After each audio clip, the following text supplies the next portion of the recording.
Hello good morning दोस्तों। स्वागत है आप लोगों को हमारी क्लास आप लोगों की क्लास AFT एडू बूस्ट में। ठीक है, तो खुद पर विश्वास करना सबसे बड़ा साहस है और ये साहस करते रहे। और आशा करती हूँ आप लोग ठीक होंगे। पिछले जितने भी सब्जेक्टिव मैं पढ़ाई हूँ वो आप पढ़ लिए होंगे, है ना। क्योंकि देखिए वो सब आप सब्जेक्टिव नहीं पढ़ेंगे तो ऑब्जेक्टिव नहीं बनेगा जी। ठीक है, तो आप देख लेंगे। थोड़ा सा मिट्टी में बताती है, ये लाल मिट्टी है हमारा, और ये रेड हो गया, और ये हमारा जलोढ़ मिट्टी है जो बहुत उपजाऊ होता है ना। तो आप देखेंगे कि जो गंगा के किनारे जो जलोढ़ मिट्टी कैसे बनता है। तो ये गंगा के किनारे जितने भी सिटीज़ वगैरह है, जो राज्य है वो काफ़ी उपजाऊ है, और उत्पादन सभी चीज़ का ज़्यादा करते हैं ना। तो इसी से अंदाज़ा लगाया लिया जा सकता है। ठीक है, तो आप देखेंगे, देख लीजिए एक बार ये वाले चीज़ें जितने भी आप देखेंगे। यहाँ पंजाब एरिया है, यूपी हो गया, बिहार हो गया, है ना, ये वेस्ट बंगाल वगैरह। तो देखिए ये पंजाब 5 नदियों पर बसा हुआ पंजाब है, बट अभी थोड़ा सा बाढ़ से ग्रसित है, क्या कीजिएगा। है ना। तो ये प्रकृति का ही है, हम हमारा ही किया हुआ है, मतलब हम मानव ही छेड़छाड़ नेचर के साथ किए हैं, तो नेचर भी हमें छेड़ रहा है ना। तो ये देखिए ये जो जितने भी बड़ी बड़ी नदियाँ हैं, तो वो उस स्थान पे ही ये जलोढ़ मृदा है। वो क्या बनने की क्या क्रिया आप सब्जेक्टिव में जाके देखेंगे एक बार में। और इधर भी देखिए ये ब्रह्मपुत्र वाला पोर्शन है ना, देख रहे हैं।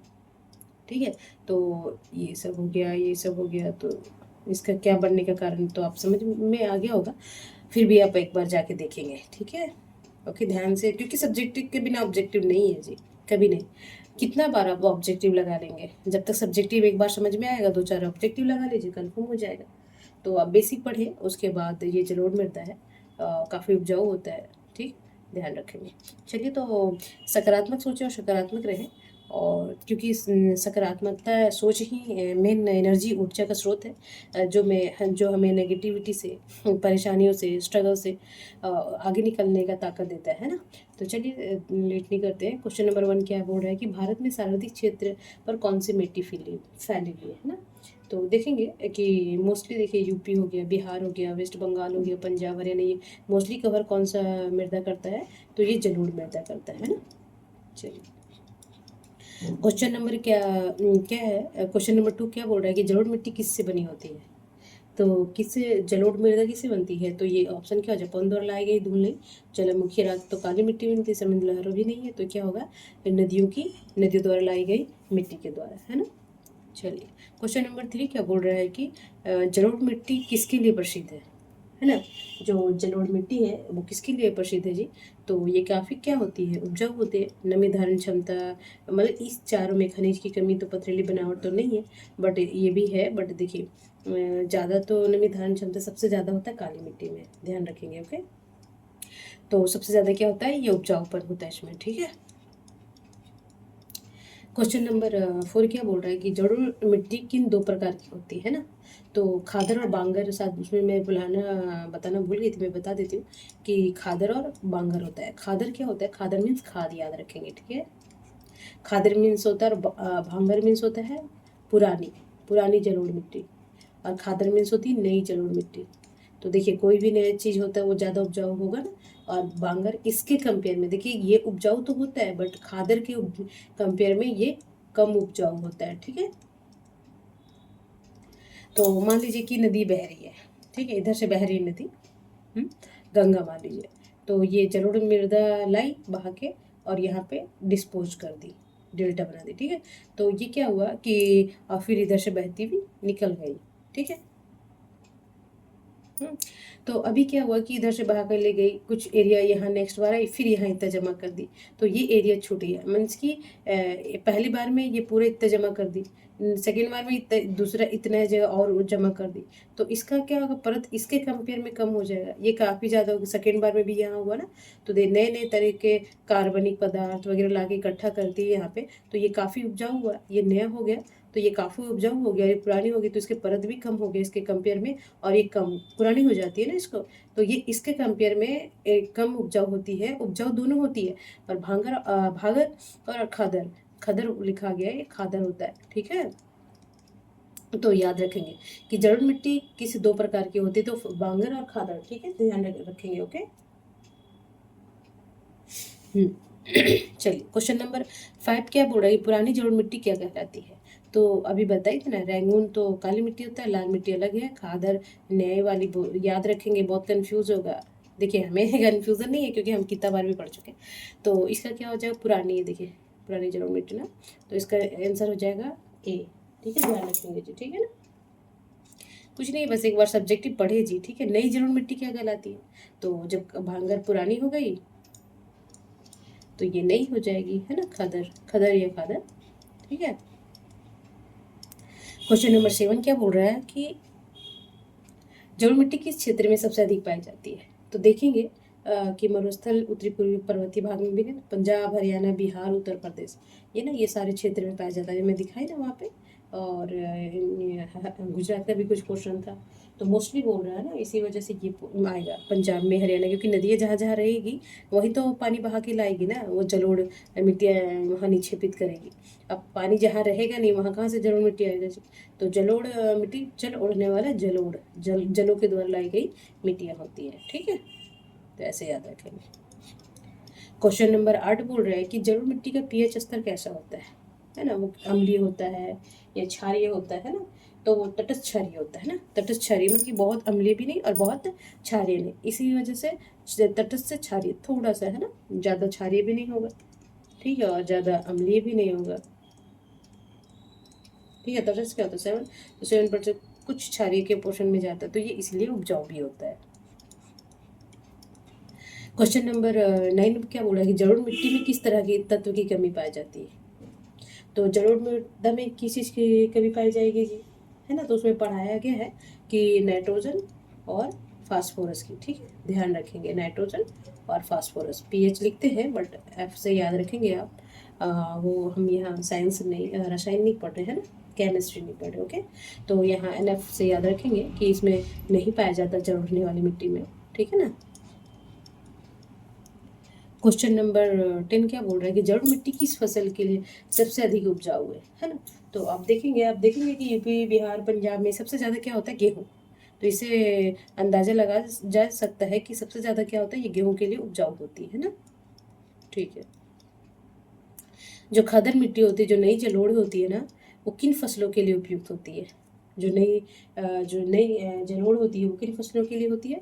तो चावल और गन्ना के लिए।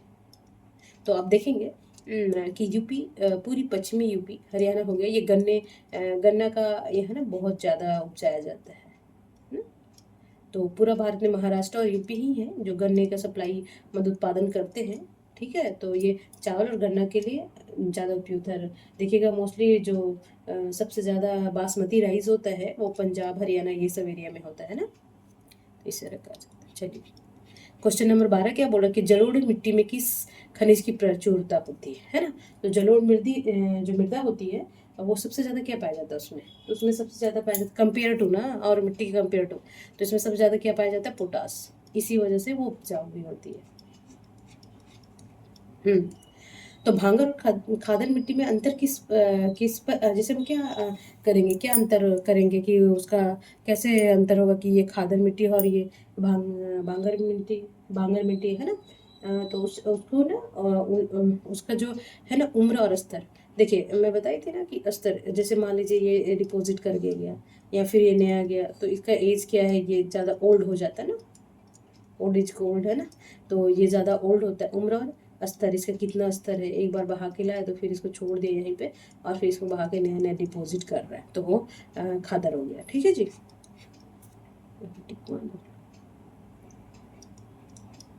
ये क्वेश्चन थोड़ा ज़्यादा लाती हूँ ताकि किसी तरह का क्वेश्चन नहीं छूटे आपसे, इसी वजह से आप थोड़ा सा देखिए, पेशेंस रह के पढ़ना पड़ेगा, है ना।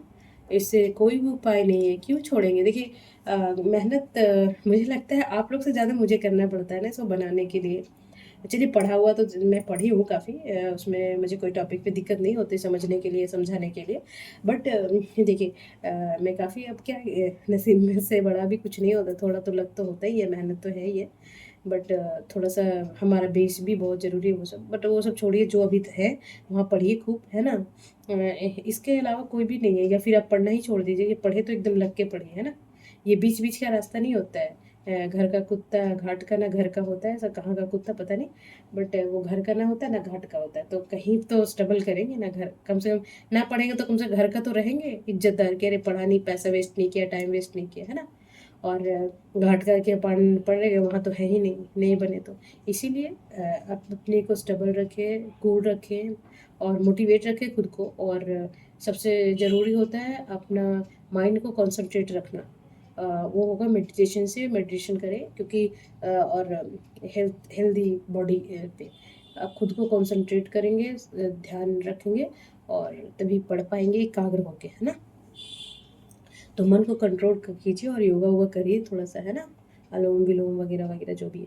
तो क्वेश्चन नंबर 14 क्या बोल रहा है कि जलोढ़ मिट्टी किस प्रकार की खेती सबसे सफल होती है। जो जलोढ़ मिट्टी में होती है ना, सबसे ज़्यादा किस तरह की कृषि होती है, तो सिंचित खेती कृषि ना। तो सिंचाई वहाँ पे जलोढ़ देखेंगे, वहाँ नहर वहर ज़्यादा होता है तो सिंचाई मिलती है, तो इस तरह की कृषि जलोढ़ मृदा में सबसे सफल होती है। ओके जी। क्वेश्चन नंबर 15 बोल रहा है कि गंगा यमुना दोआब में कौन सी मिट्टी प्रमुख होती है। तो जो गंगा यमुना दोआब होता है, मैं अभी बता रखी थी, अभी जलोढ़ मृदा पढ़ भी रहे, तो इसमें कौन सा होगा, जलोढ़ मृदा, ठीक है। ध्यान रखेंगे, बहुत क्वेश्चन पूछता है जलोढ़ मृदा से, ठीक है ना। जलोढ़ मिट्टी की मोटाई किस क्षेत्र में सबसे अधिक होती है। तो बोल रहा है कि जलोढ़ मृदा होता है, उसकी मोटाई सबसे ज़्यादा किस एरिया में होता है, तो गंगा ब्रह्मपुत्र में होगा ना, क्योंकि देखिए गंगा का इधर गंगा बहती है, ब्रह्मपुत्र यहाँ बार बार ये मिट्टियाँ को बहा के लाती हो, तो इसी एरिया में होगा ना जी, ठीक है। क्वेश्चन नंबर 17 बोल रहा है कि जलोढ़ मिट्टी में कौन सा तत्व अधिक होता है। तो अभी बताए थे ना ऊपर में कौन सा तत्व होता है, तो पोटाश होता है, ठीक है। ध्यान रखेंगे, very very importance. Question number 18 बोल रहा है कि कौन सी मिट्टी को नदी की मिट्टी कहा जाता है ना, कभी कभी पूछ लेगा ना। तो कौन सी मिट्टी को, जलोढ़ मृदा को, ठीक है जी। ध्यान रखेंगे, ओके। काली मिट्टी पढ़ा दिए, लेटेराइट मिट्टी पढ़ा दिए, लाल मिट्टी पढ़ा दिए। अब सब्जेक्टिव सब कर लेंगे, ओके जी। ये इतना मैं क्लास कर ली हूँ ना, 5-6 जो क्लासेस है उसको कर लीजिए। मिट्टी मुझे लगता है 99% आपको कवर हो जाएगा, कहीं नहीं जाएगा, कहीं नहीं। आप एक बार पढ़ तो लो, है ना। और उसे लेटर जितने भी जो भी एग्जाम में आए, आप एक बार बना के देखना प्रीवियस ईयर ना। कोई भी exam, one day exam, subjective, positive, negative, sorry, objective, जितने भी क्वेश्चन एग्जाम है ना, आप देखेंगे इससे आप कर ही लेंगे, क्योंकि सारा लोकेशन बता दी हूँ, सारा उसका इम्पोर्टेंस बता दी हूँ, है ना। अब इन्वायरमेंट का है, अपर्दन वगैरह का निक्षेपण अपर्दन, ये तो इन्वायरमेंट का टॉपिक है, और ज्योग्राफी का तो वो टर्मिनोलॉजी है, और क्या रीज़न होता है वो मैं इन्वायरमेंट में पढ़ा दूंगी, ठीक है। तो क्वेश्चन नंबर 19 क्या बोल रहा है कि जलोढ़ मिट्टी का मुख्य स्रोत क्या है। तो जो जलोढ़ मृदा होता है उसका उसका स्रोत क्या है, कहाँ से बनती है वो, तो नदियों द्वारा अपर्दन और निक्षेपण से लाती है। अपर्दन मीन्स काट के लाना, है ना। तो ये क्या करती है, नदियों के द्वारा लाई जाती है ना। हम्म तो बोलता है कि भारत के कुल क्षेत्रफल का, जो टोटल भारत का क्षेत्रफल है, कितने प्रतिशत भाग पर जलोढ़ मिट्टी मतलब कि फैली, आच्छादित है, मतलब कितने क्षेत्र पे फैली हुई है, तो याद रखेंगे। और देखिए कितना काफ़ी है ना, क्योंकि नदियाँ भी काफ़ी है। और जो गंगा है वो 2525 किलोमीटर हमारे भारत को कवर करती है, किलोमीटर में, लंबाई में। तो ये काफ़ी एरिया है। तो लंबाई बोल रहे हैं, लंबाई है जी, ठीक है, चौड़ाई नहीं, ओके। तो ये उत्तराखंड से निकल के, गंगोत्री से निकल के सीधे यूपी, उत्तराखंड, यूपी 5 स्टेट में बहती है। बिहार, झारखंड में एक डिस्ट्रिक्ट है सिभूम, सिभूम बोलते हैं, राजमहल जो होता है वहाँ पे। और फिर वेस्ट बंगाल होते होते बांग्लादेश होते हुए ये बंगाल की खाड़ी में विलीन हो जाती है ना। तो अब देखेंगे कि ये काफ़ी एरिया को कवर करती है, तो ये काफ़ी है कि हाँ, ये इंपॉर्टेंस है, इसीलिए भारत में फसल वसल काफ़ी होता है, तो 40% ये एरिया को कवर करती है ना। तो चलिए अब मैं थोड़ा सा मोटिवेट कर देती हूँ। 20 क्वेश्चन हो गए होंगे, थकान क्या होगा, हम लोग स्टूडेंट तो कभी थकते नहीं है। नहीं, काम तो इधर नहीं करेंगे, कहीं करना ही पड़ेगा, बैठ के तो ज़िंदगी किसी का भी नहीं चलता, है ना। तो इसी वजह से पढ़ ले अच्छे से तो थोड़ा आराम होगा, अभी अभी थोड़ा सा स्ट्रगल कर ले। तो देखिए, जब आप कुछ करने की ठान लेते हैं तो आप किसी भी चीज़ को काबू पा सकते हैं ना। जैसे मान लीजिए कि हम ठान लिए कि नहीं, मुझे पढ़ना है, मुझे सिलेक्शन लेना है ना। तो देखिए, कोशिश कीजिएगा तो हार नहीं होगा, पर कोशिश करने, डायरेक्शन और उसमें लगे रहना, 100% देना, उसमें अंतर होता है ना। कि पढ़ रहे हैं, चल छोड़ो ना, मैम क्या पढ़ा रही है, बकवास करती रहती है ना, तो छोड़ो, नेक्स्ट पढ़ लेंगे, अरे एक ही बार निकालेंगे ना, दन दन दन दन पूरा पढ़ लेंगे, है ना। और वो दिन दन दन वाला कभी नहीं आता है ना। इसीलिए जैसे जैसे क्लास करवा रही हूँ आप उसको अच्छे से पढ़ें और करें कवर, ताकि आप जल्दी से सिलेक्शन लें और मैसेज कम से कम करें मुझे कि मैम आपका पढ़ाया हुआ कुछ आया हुआ है, तो मुझे बहुत अच्छा लगेगा सच में, है ना, कि चलो अच्छा तो पढ़ाती हूँ। देखिए कहीं छूटेगा नहीं, इतना तो कॉन्फिडेंस है मुझ में कि मैं खुद को कि मैं कोई टॉपिक को अच्छे से पढ़ा सकती हूँ, है ना। चलिए देखिए लाल मिट्टी देख लीजिए, है ना, और ये पौधा लगा हुआ है ना थोड़ा सुंदर देखने के लिए मैं ये रख दी। तो लाल मिट्टी रेड सॉइल से संबंधित एमसीक्यू अब हम देखेंगे। इससे भी क्वेश्चन बीच हम कर लेंगे तो नहीं छूटने का कोई चांसेस है कुछ भी। तो क्वेश्चन नंबर 21 क्या बोल रहा है कि लाल मिट्टी का रंग लाल किस कारण से होता है। मैं लेटेराइट भी पढ़ाई, तो उसमें भी मैं बता दी हूँ कि लेटेराइट मिट्टी किस कारण से होता है वो। तो इसमें देखेंगे कि लौ लॉ आयस्क है ना, ऑक्साइड, जो लॉ ऑक्साइड होता है आयरन, आयरन मीन्स लोहा, और तो आयरन की कमी होती है तो लोहा किसकी कमी होती है, खून की कमी होती है तो वो लाल होता है। तो लौह आयस्क के कारण क्या होता है, लाल रंग होता है उसका, है ना। ठीक है। और क्वेश्चन नंबर 22 क्या बोल रहा है कि लाल मिट्टी किस चट्टान से बनी होती है।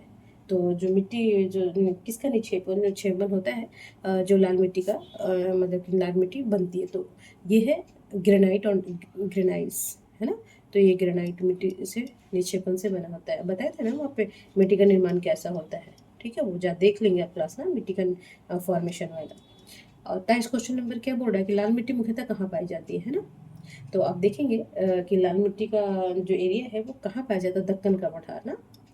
दक्कन का पठार जैसे हो गया ये सब छोटा नागपुर पठार, ये सब भी एरिया में ऐसे ही देखा नहीं, ये दक्कन का पठार हो गया, फिर ये सब छोटा नागपुर पठार ये सब एरिया में पाया जाता है। अभी मैं फोटो में दिखा दूंगी, यदि उसमें जाके मैं सब्जेक्ट में देख लेंगे, उसमें मैं सारा बता रखी हूँ, बार बार यहाँ से करूँगी तो और लॉन्ग होता जाएगा क्लास। ठीक है जी। अब क्वेश्चन नंबर 24 क्या बोला कि लाल मिट्टी का दूसरा नाम क्या है ना। तो जो लाल मिट्टी है उसको दूसरा जो ग्रे और कलर था जो रेड मिट्टी का, उसका इसका भी तो कोई होगा ना दूसरा नाम। तो इसका दूसरा नाम होता है जो लाल और पीली मिट्टी, है ना। ठीक है। क्वेश्चन नंबर 25 बोल रहा है कि लाल मिट्टी की उपजाऊ क्षमता कैसी होती है ना। तो लाल मिट्टी की जो उपजाऊ क्षमता कैसी होती है, कम, मतलब औरों की कम होती है, वो उतना नहीं होता जितना जलोढ़ होता है, काली मिट्टी का होता है ना। तो इसका उसके कंपेयर में कम होता है। ठीक है जी। क्वेश्चन नंबर 26 क्या बोल रहा है कि लाल मिट्टी में किस पोषक तत्व की कमी होती है। ठीक है, तो किस पोषक तत्व की कमी होती है, तो देखेंगे लाल मिट्टी में क्या होता है, नाइट्रोजन और फास्फोरस, है ना, नाइट्रोजन और फास्फोरस की कमी पाई जाती है। ठीक है जी। इसीलिए नाइट्रोजन किस में पाया जाता है वो तो मैं इसका इन्वायरमेंट में पढ़ाऊंगी। क्वेश्चन नंबर 27 क्या बोल रहा है कि लाल मिट्टी किन फसलों के लिए उपयुक्त होती है। यहीं से क्वेश्चन पूछता है, देखिए जो क्वेश्चन जहाँ से बन सकता है ना, कौन फसल के लिए जरूरी है, क्या क्या उपजाया जा सकता है, कहाँ पाया जा सकता है ना, बस यही सब इम्पोर्टेंस है ना, क्या इसमें पाया जाता है क्या नहीं पाया जाता है ना। कपास हो गया, मूंगफली और मोटे अनाज के लिए उपयुक्त है। ठीक है। क्वेश्चन नंबर 28 क्या बोल रहा है कि लाल मिट्टी किस अवस्था में उपजाऊ होती है ना। जो ये किस अवस्था में होती है जो उपजाऊ होती है, तो जब इसमें नमी और उर्वरक दिए जाते हैं ना। अब लाल मिट्टी अब ऐसे उसमें नमी नहीं है, सूखा है, तो उपजाऊ थोड़ी होगा। तो जब उसमें नमी बना जाता है, वहाँ देखिए ऊपर जो फोटो में बताई हूँ मैं, देखेंगे, देखिए एक बार देख लेंगे ना, हाँ सॉरी।